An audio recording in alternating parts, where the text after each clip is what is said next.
Pindi boys, spy pigeon trainer, and in my opinion, every Pakistani's adopted cousin, Jeremy.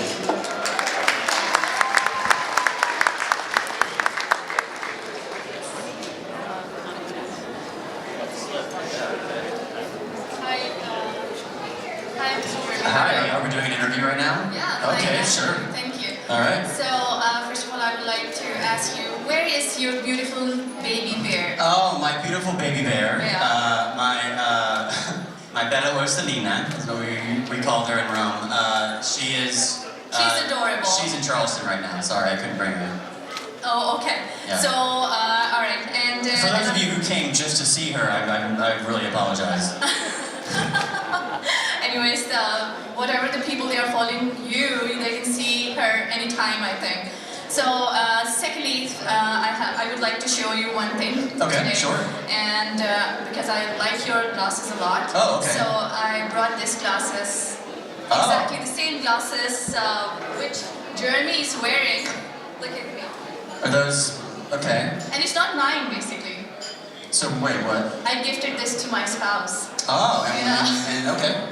Because I like your glasses. Oh, you liked my glasses, and so you Yeah. bought your husband's glasses just like mine? No, but fortunately, or I think it was like by chance that when I started following you on Instagram or Facebook, then after that I came to know, oh my God, Jeremy is wearing just the same glasses as my husband is that's wearing. funny. So And so you stole his glasses, so he's somewhere in the audience, he can't see. yeah, he is there. And you've got his glasses. Yeah, And he has no idea what's sorry going on for that. stage. I stole the glasses from his pouch. Yes. Anyways, thank you so much. All right, thank you. Ladies and gentlemen, please give him a big hand of applause. Jeremy McLellan. Thank you all. Is this loud enough? Can you guys hear me? Yeah. Okay, all right. Thank you guys very much for having me here. It's wonderful to be back here in Pakistan. This is great. You guys are awesome. I am apparently supposed to be in Karachi right now. I don't know if you guys saw that post that I had on social media, but there's this there's this event going on right now in Karachi called the Global Peace Summit. I'd never heard of it, and I got messages all yesterday saying we're so excited to see you perform tomorrow in Karachi. And apparently, just this organization just put my face on the flyers and like all over the internet, and are like, "Come see Jeremy." And then like there was like a little note saying, "Invited." Not Jeremy's gonna come. He invited him, and I looked, and they hadn't invited me. So there's a bunch of people. So I couldn't go to Karachi. I came to like just the second best I could. I came to Mississauga, and it's so great to be here. I love Mississauga. This is an awesome place. I've been here quite a few times. Yeah. No, I love it. I love it so much. I have experienced some racism in Mississauga, I have to tell you guys. And that was last year. I performed at Muslim Fest on Celebration Square, and I had a great time. And then at the end of my show, I met everybody. It's like thousands and thousands and thousands of Muslims, and then me. And I'm performing, and it goes great. And then afterwards, I go back to my hotel room, and I'm like looking through Twitter, and I see that someone has posted, "We're so glad that I could meet Jeremy McLellan, hashtag selfie," and there was a picture of them with a white guy. That was not me. It was just these two Pakistani girls who were just like, "This is probably Jeremy." And he just played along, which I really admire. I really admire that. It's great. I have actually not ever been to Karachi. I've been to a lot of other places in Pakistan. I've not been to Karachi. I will be going to Karachi in May, inshallah, which means it's not going to happen, but I actually got in trouble for joking about that one time, about the meaning of the word inshallah. It was like 2 years ago, I posted a fake Trump tweet on my Facebook page. And I had like Trump, and I had him saying, "I never said I was gonna build the wall. I said I was gonna build the wall, inshallah." And inshallah is Arabic for never. Sad. And it went very, very viral, like more viral than I thought, and everybody was sharing it, people were downloading it and re-uploading it, right, not realizing it was fake. And then after a while, I felt bad, because like everyone in the world, like thousands of Muslims from all over the world, were tweeting at Donald Trump, very angrily the correct meaning of the word inshallah.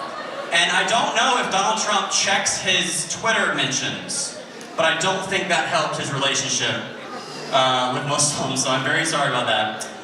And then afterwards, like about a day went by, and then everyone found out that it was me that made it, and got very angry with me. And so for the next 48 hours, people were sending me angry messages, telling me I'm white, I'm not allowed to make fun of that joke, I'm not allowed that word, I'm not allowed to use that word, that's our word, that's cultural appropriation, never use that word again. And I was like, okay, fine, I'll never use it again, inshallah. And but I'm very, very, very, very glad that worked out. I remember the first time I came to Mississauga, it was for Muslim Fest, like 4 years ago. And I remember when I first got here, I quit drinking 2 years ago. But 4 years ago, I was still drinking, and I went to a bar, and there was no one there. And I was like, why is no one here? And they were like, well, because like a lot of the people here are Muslim, and they drink at home. I was like, okay, all right, that makes sense. Very devout people. It's Muslim Fest. You don't want to run into anybody, right? So it's really good. I remember, you know, I grew up in Charleston, South Carolina. I don't know if any of you have ever been to Charleston, South Carolina. It's basically the Alberta of America. It's just like this very like redneck kind of place. And sorry, any Albertans who are here. But it's a nice place. I love Charleston. I love South Carolina. But you know, when they were raising me, they didn't tell me about Muslims or about Pakistanis or anything. Like they told me just enough so that I wouldn't like you. That was their strategy. And I remember I had a teacher in school who told us about Islam in 5 minutes. It was very thorough. It was just 1 minute per pillar, and that was it. And then at the very end, she said, and by the way, just so you know, you can't trust Muslims. And we were like, seriously? Why? And we were just kids. We were like, why not? And she got real quiet. And she said, because according to their religion, they're allowed to lie about whether they're Muslim. We were like, really? And she was like, yep. And I was like, are you Muslim? She was like, no. I was like, how do I know? Principal's office is usually how that went. And like, in my experience, I don't know how it is in Mississauga or sort of like the whole Toronto area, but in my experience, Muslims tend to know a lot more about about Christianity than Christians know about Islam. You guys feel like that's true? That's true. Usually wherever I go, like most of the Christians that I know don't know that Muslims believe in Jesus. They have no idea. And none of them know that Muslims also believe that Jesus is coming back. Right? Like at the end of time, he'll come back, he'll kill Trump. And then I think that's what it says. If you're filming, don't post this online. I would like to fly back home. But it's weird to me. It's weird to me kind of that, you know, that like Christians don't know that Muslims also believe that Jesus is coming back. Which means that if Islam is true, and Jesus does come back, it's going to be a lot of very excited and then very confused Christians who are just like, Jesus, you're back! This is great! We were right! Thank you for coming! And he's like, you're welcome. Assalamu alaikum. We're like, what? Oh, no. Like wiping pork stains off our shirt. No, it's something else. It's something else.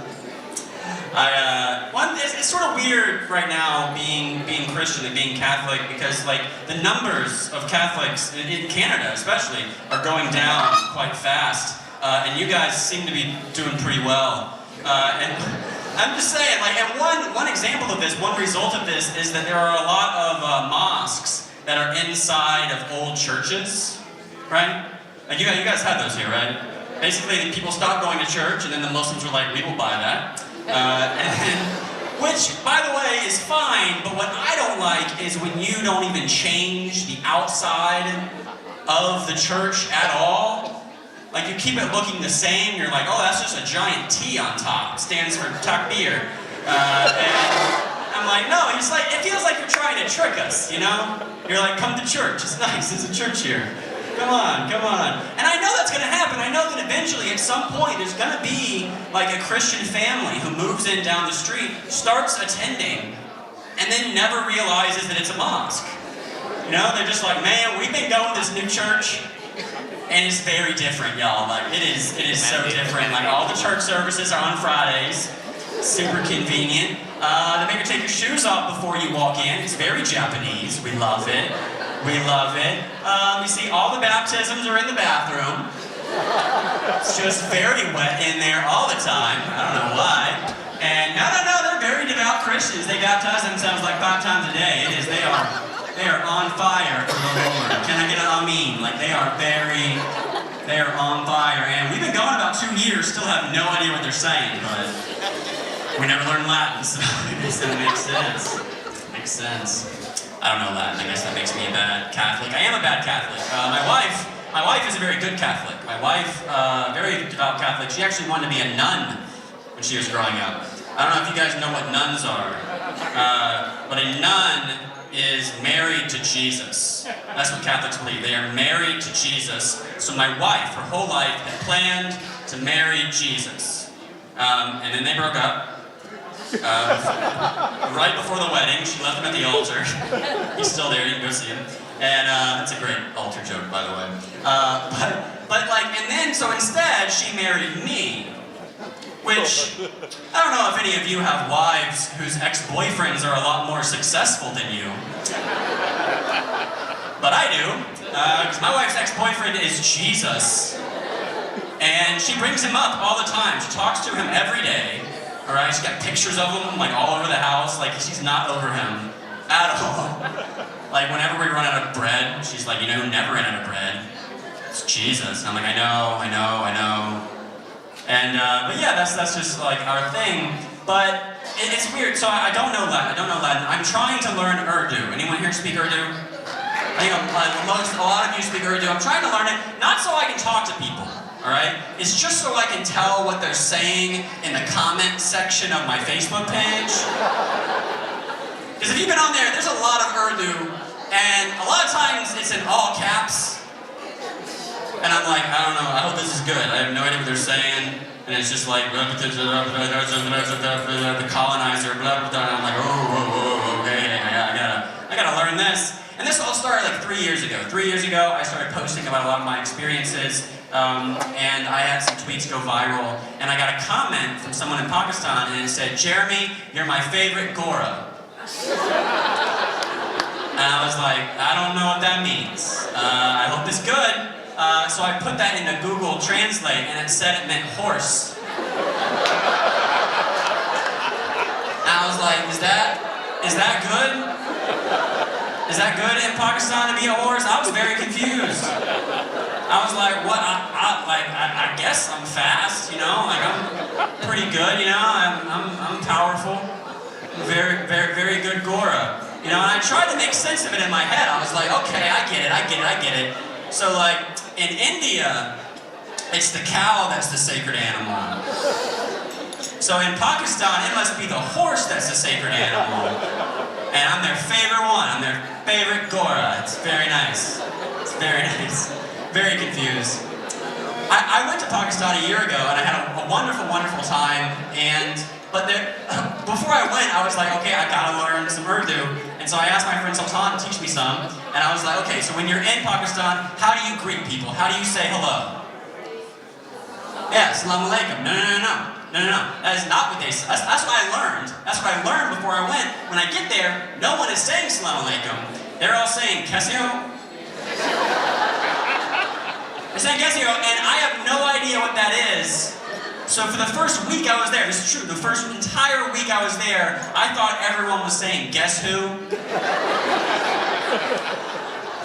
Because I'd go over to people's houses and they would open the door and be like, guess who? And I was just like, Dad? Who? And they're like, guess who? I'm like, who? I don't know, it's Jeremy. And it was weird because like I went, by the way, in the opposite weather that we're having right now, okay? I went in August. I went to Pakistan in August. It was extremely hot. Everyone there was complaining about being hot. And so they were saying, Germi? Right? They would be next to me, like in a Narkali market, right? I was went to a Narkali market, and I was standing there, and this guy next to me, he's complaining and stuff, and he's saying, Germi. And I'm so arrogant, I was like, it's actually Jeremy. I know you recognize me, I think I recognize me, but it's actually Jeremy. Just so you know, you're saying it right. He's like, no, it's like, Jeremy. I'm like, no, it's Jeremy. It's Jeremy. Say Jeremy. It's Jeremy. He was like, Jeremy. I'm like, okay, all right, I'm out of here. It's very uncomfortable. It's very uncomfortable. I don't know. I wasn't scared to go to Pakistan, right? Because like before I was a comedian, I worked with people with disabilities, and I had clients with disabilities who were Pakistani Muslim.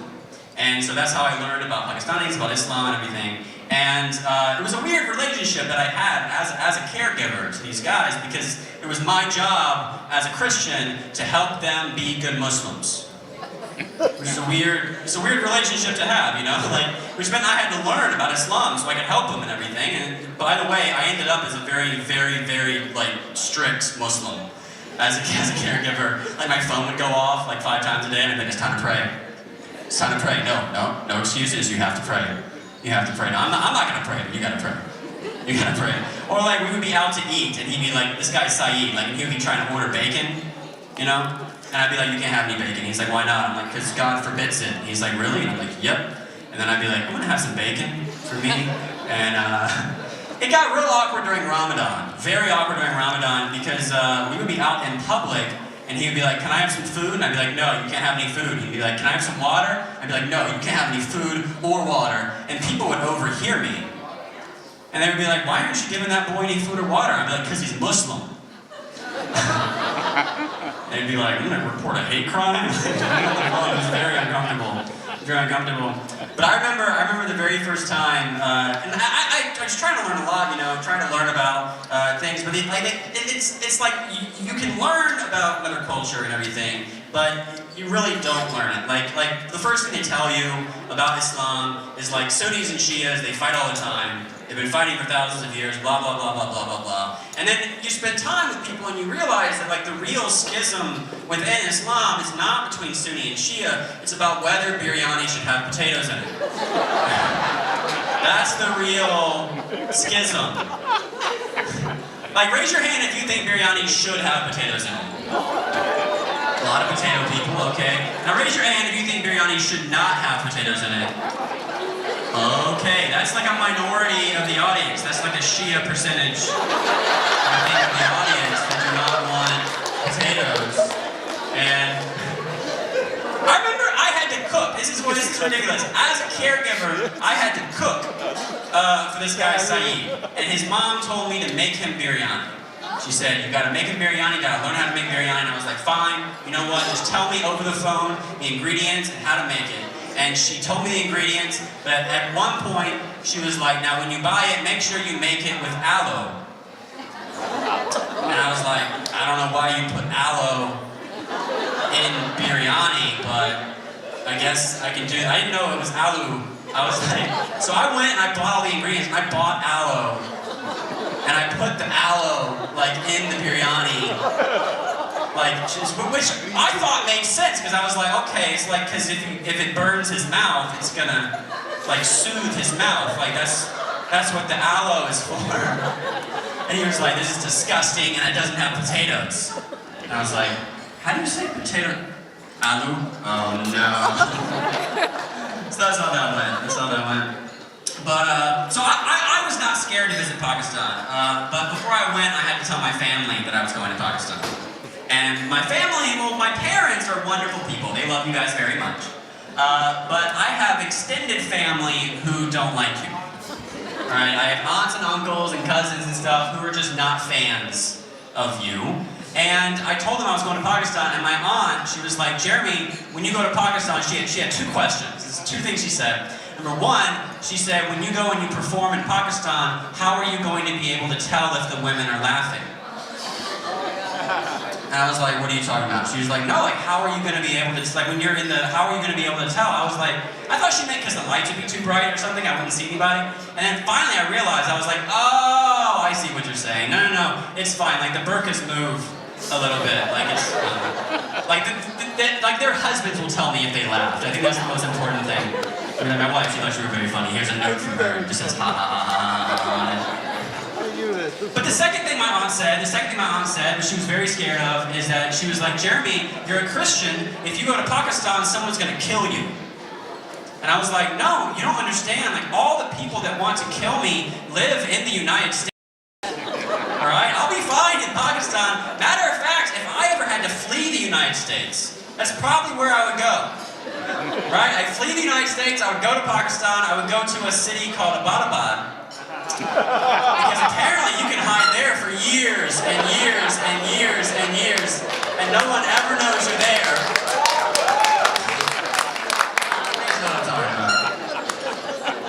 I made a mistake though. I told that joke in Islamabad. And this woman in the audience, she stood up in the middle. She did not have permission from her husband to do this, by the way. She stood up in the middle, I'm just kidding. She stood up in the middle of the show and she said, excuse me, I'm from there. And I was like, really? You're from Abbottabad? And she was like, yeah, and it's not pronounced Abbottabad. I was like, oh, well, how do you say it? And she was like, it's Abbottabad. I was like, oh, okay, well, that's why we couldn't find him. Right, like you guys know, like for years, George W. Bush was like, we gotta go to Abbottabad. He's probably in Abbottabad. Then finally Obama took, they're like, we have no idea what he's talking about. Finally Obama took office and they're like, he's like, it's Abbottabad. We're like, oh, okay, we're gonna write now. It's pretty easy. I think that's how it went. That's what happened. I don't know. I did fear for my life in Pakistan though, a few times. First was when I drank the water. And it's true, I drank the water. See, I had never seen Slumdog Millionaire. And so I did not know about the practice of them like, you know, taking water bottles, filling them up with tap water, and then putting the caps back on, and then selling them to horses who will just like buy anything. And we all got really sick. And by the way, it's not because the water is toxic, it's just your body's not used to it, you know? Like your body is like a Trump supporter. Right? Like, if something's foreign, it's just like, get it out, get it out, get it out, get it out, and make this body great again, is what we're doing. And that's how your body works. But I was also scared another time. It was very scary, and that was when I appeared on PTV. By the way, yes, this is the worst interview I've ever had to do. But it was on PTV, the Pakistani television network, and it was 2 days after Nawaz Sharif got deposed. Alright? And so I'm there, and they're like, do not joke about Nawaz Sharif. And I'm like, fine, I won't. And this is also a few weeks after a rumor got started in Pakistan that I am Imran Khan's son. And in their defense, I am the one who started that rumor. Basically, you guys remember when Rayhan Khan, when she came out with that book saying that Imran Khan had some child, like love child in the West, I, being funny, trying to be funny, replied on Twitter like, why you gotta out me like that, Rayhan? You said you keep my secret, right? And it went viral, tons of people believed it. And it was like in commercials for like right-wing Pakistani like political campaigns. Like in Pakistan, I was Imran Khan's son. And so they were like, don't joke about that. And I was like, fine, I won't joke about that. And then they were like, okay, so before we start, so they call me and I go to the studios, and I'm sitting down, we're about to start, and then they say, by the way, don't do any jokes about Islam, because someone like might kill you. And I was like, is this someone like in the studio? Is this like some weird Pakistani game show? They're like, we bring a horse on and ask him about Islam and like see what happens. But no, they didn't ask me. They were like, all right, so that's cool. So we're gonna start. And I'm like, I'm ready to start. And they're like, okay, cool. 5, 4, 3, 2, 1. Welcome back to PTV. We've got a comedian here named Jeremy McLellan. He's in the country touring all over, having a great time. Jeremy, thanks so much for joining us. Quick question, what do you think about Islam? This is all on YouTube, by the way. It's the worst interview you've ever seen in your life. And I was like, oh, well, you know, like, I think there's a lot of similarities and differences, and I think, you know, like, it's just pretty great. Like, eventually Jesus would come out and kill Trump, probably. I don't know, like, it's you know, I have no idea what to say. I think there's, like, a guy behind me, like, I don't know. And so I just, like, barrel through that, and then I'm like, okay, so next question, let's just move on. And they're like, okay, so, like, what do you think about the Quran? I was like, oh, okay, well, I think, like, you know, like, everybody has a favorite book. I just think, you know, like, we should all get along, and, like, you have a favorite book, I have a favorite book. And I just think, like, it's the worst thing. And this goes on for, like, 5 minutes, by the way. 5 long minutes of me being grilled about Islam, and me answering seriously. And then at the very end, they say, thank you for coming on, good luck with the tour. By the way, no offense, but we really thought you'd be funnier. I was like, I'm gonna tell my dad on you, he's the prime minister, you know. This is very uncomfortable, I don't like this at all.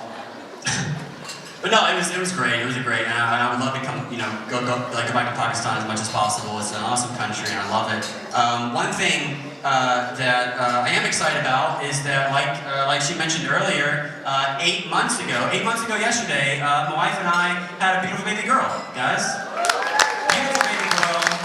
She's so great. Her name is Jewel. We'll change it later when she converts to Islam. But for now it's Jewel, and Jew for short, you know. Only when we get mad at her. Jew. So, like, I hope no one is recording this at all. But no, she's great. We love her so much, and I love that I love her. I love that I have so many fans who love her. But one thing I was not expecting were all of the rishtas that my wife and I have been getting messaged to us from people like in Pakistan. This is true, it's a real thing that happens. Like once a week, someone in Pakistan will send me a picture of their like 8-month-old baby boy. And they're like, this is Saeed, and he's really cute, and I don't know, we just think maybe one day he and Jewel, and I'm like, who are you? What are you even doing? This is incredible. This is entirely inappropriate. First of all, how much does he make? Okay? That's the first thing I gotta know. Like, what is his career? Is he gonna be like an artist? Like, in which case, no. All right? Engineer, doctor, that's fine. Okay? Like, that's what I want to know. I want to know that. All right? And but this is true. My wife and I, every once in a while, we'll just like, I'll save them, and we'll just go through them. We'll just go through all these pictures people send, and we judge them. We'll be like, oh, no, swipe left on him. Not with those eyebrows, honey. Swiping left. Is that a Bengali baby? No. Keep going. Just kidding. Bengalis here. Keep going. Oh, that one looks cute. Let's save him for later. That's what we've been doing. But no, I love having her, and she's great. One thing, so I took her to the UK on a tour last month, which was probably a mistake. She did great, by the way. It's probably a mistake because I had to tell people in the shows, I had to start telling people, like, do not touch my baby's face when you see her. I had to start telling people that, like, on stage, because the first night, we brought her out, and every auntie was just walking up to her like, oh, mashallah, like, look at this person. Like 60, 70, 80 aunties just walking she's so cute. I'm like, she's sick right now. She's gonna be sick right now. You just made her sick. And so I had to tell people, it was very, very uncomfortable. But I had this girl come up to me. She was probably like 15. She came up to me and she got in my face and she was like, I hope Jewel grows up Muslim. And I was like, really? And she was like, yep. And I was like, okay, you can switch with her. Like, she'll be Muslim if you become Christian. She was like, that's offensive. And then she ran off. I'm like, oh, you can like say it to me, but I can't say it back? All right, I guess that's how it goes. My wife and I, we have started to worry though, that our baby might be Muslim. Alright, just a few things. And not in the way that you guys are like, every baby's Muslim. I mean, like, we're actually like worried about it. And there's a few signs that we've seen that she might be Muslim. And that is, number one, she was late. It was like 2 weeks past her due date, and we're like, this baby is on Muslim time. This is not alright. I don't appreciate this. Number two is that she eats at really weird times. So it'll be 1 a.m. and she wants dinner, and we're like, this is not right scheduling at all. I don't appreciate this. Oh, brown baby. Like, I don't appreciate this.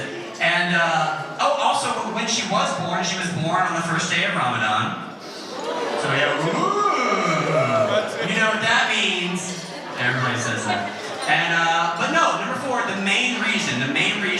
think she might be Muslim, and I'll leave you guys with this.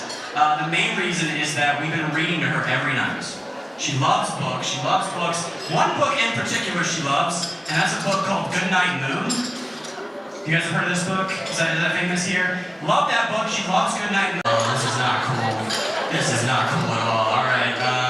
No, it's right there. She's like, I like it. Like Isna. Isna says you can see. They're like, nah, it doesn't matter. It doesn't matter. And so I'm like, well, how are we going to resolve this? This is the big question. Like, how are we going to resolve this? And so what she does every night is she crawls over to her toy phone and she calls some Saudi babies to ask them if they saw the moon. And I'm like, they can't control everything, honey, all right? Anyway, thank you guys so much. I'm available for the rest of the night to talk and hang out. And let's get our organizing up here. Thank you very much.